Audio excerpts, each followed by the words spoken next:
Doctor சுவனில் இன்றைக்கி நம்ம என்ன பார்க்க போகிறோம்னா ஈட் ஸ்பெஷல் சிக்கன் பிரியாணி தான் பார்க்க போகிறோம். 1/2 kg அளவு தான் இன்றைக்கி நம்ம பார்க்க போகிறோம். வாங்க எப்படி செய்யுதுன்னு பார்க்கலாம். அதுக்கு இந்த மாதிரி ஒரு கடாய் எடுத்துக்கோங்க. அதில் ஆயில் அப்புறம் நெய் ரெண்டுமே வந்து ஊற்றிக்கோங்க. ஊற்றிட்டு நான் வந்து சின்ன வெங்காயம் 10 சின்ன வெங்காயம் வந்து தட்டி சேர்த்துருக்கேன். அது சேர்த்ததுக்கப்புறமா கொஞ்சம் லைட்டாக வணங்கினதுக்கப்புறமா பெரிய வெங்காயம் 3 பெரிய வெங்காயத்தை இந்த மாதிரி நீளமாக வந்து அரைச்சி சேர்த்திக்கோங்க.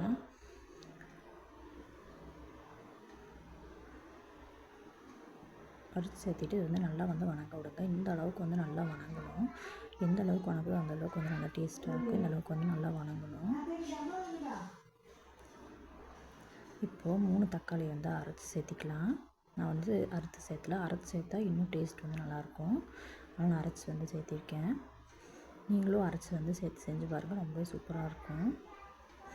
இப்போது அதுவும் தக்காளி வந்து நல்லா சுண்டி வணங்கினதுக்கப்புறம் ஒரு 3 பச்சை மிளகா வந்து சேர்த்திருக்கேன். ஏன்னா ஃபஸ்ட்டே பச்சை மிளகா சேர்த்தோன்னா பச்சை மிளகா வந்து உடஞ்சிரும்.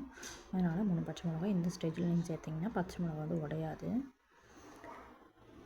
இப்போது இது கூட 2.5 குழிக்கரண்டி, அதாவது சின்ன குழிக்கரண்டி இருக்குல்ல, 2.5 சின்ன குழிக்கரண்டி அளவுக்கு இஞ்சி பூண்டு பேஸ்ட் வந்து சேர்த்திக்கலாம். சேர்த்தியாச்சு. இதையும் சேர்த்து நல்லா வந்து கலந்துட்டுருங்க. கலந்து விட்டதுக்கப்புறமா ஒரு கைப்பிடி மல்லி புதினா 2 வந்து சேர்த்திக்கோங்க. மல்லி புதினாவை விட கொஞ்சம் ஜாஸ்தி இருக்கிற மாதிரி பார்த்துக்கோங்க. புதினா தான் இது வந்து நல்லாவே இந்த டேஸ்ட்டும் ஃப்ளேவர் நல்லாவே கொடுக்கும். அதனால தான் இதையும் சேர்த்து நல்லா வந்து வதக்கி விட்டுருங்க.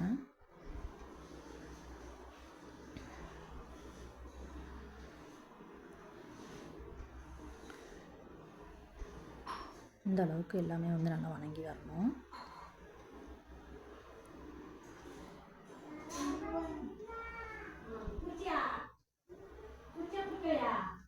இப்போ இந்த ஸ்டேஜில் காரத்துக்கு தகுந்த மாதிரி மிளகாத்தூள் வந்து சேர்த்திக்கோங்க. நான் வந்து 2 ஸ்பூன் வந்து சேர்த்திருக்கேன். 2 ஸ்பூன் பக்கம் வந்து நான் வந்து சேர்த்திருக்கேன். காரத்துக்கு தகுந்த மாதிரி நீங்கள் வந்து மிளகாத்தூள் சேர்த்திக்கோங்க. இப்போ இதையும் சேர்த்து நல்லா வந்து கலந்து விட்டுருங்க.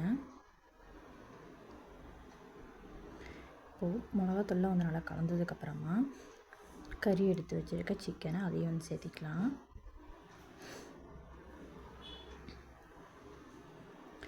சிக்கன் வந்து லைட்டாக வந்து கலந்து விட்டதுக்கப்புறமா ஒரு பெரிய குழிக்கரண்டி அளவு தயிர், அந்த தயிரையும் வந்து சேர்த்து நல்லா கலந்து விடுவோம்.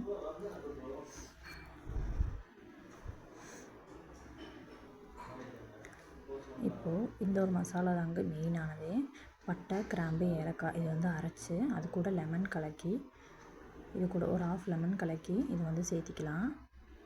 அதுதான் வந்து சேர்த்திருக்கேன். பட்டை, கிராம்பு, ஏலக்காய் வேறு எதுவுமே நான் வந்து சேர்க்கல. அதை அரைச்சி அது கூட லெமன் ஒரு அரைவாசி லெமனும் வந்து அது கூட புழிஞ்சு விட்டு நான் வந்து சேர்த்திருக்கேன். இதையும் வந்து நல்லா வந்து கலந்து விட்டுக்கோங்க.